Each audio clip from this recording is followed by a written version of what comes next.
कालचा हा व्हिडिओ आहे जो खाली स्क्रीनवर चालू आहे. म्हातारी आजी आहे, बीड जिल्ह्यातला व्हिडिओ आहे. महानगरपालिकेचे लोक आहे, त्या आजीचा जो भाजीपाला आहे तो 100-200 रुपये आजी कमवल. आणि हे जे आहे ना, हे महानगरपालिकेचे गव्हर्नमेंट सर्वंट हे तो भाजीपाला अक्षरशः फेकून देतात. अरे का गरीबाला अधिकार नाही का विकायचा?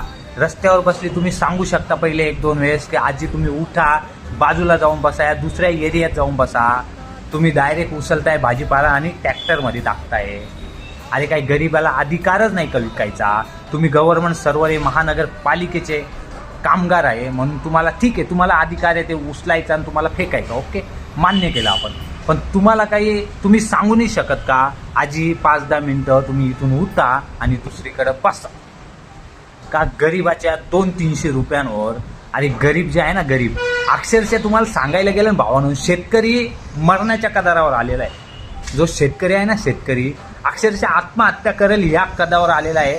आणि तुम्ही बीडचा हा व्हिडिओ तुम्ही बघा. आजीचा 200-300 रुपयाचा भाजीपाला आहे, फक्त 200 ते 300 रुपयाचा. पण महानगरपालिकेचे गव्हर्नमेंट सर्व्हर तो भाजीपाला घंटागाडीत टाकतात. तुम्ही विचार करा, त्या आजीने थोडं विकून सने ना पोटा पाण्यासाठी आहे ना काहीतरी कमवलं असतं. काही घेणं गरीब मरताय ना, मरू द्या. काही घेणं हा व्हिडिओ शेअर करा.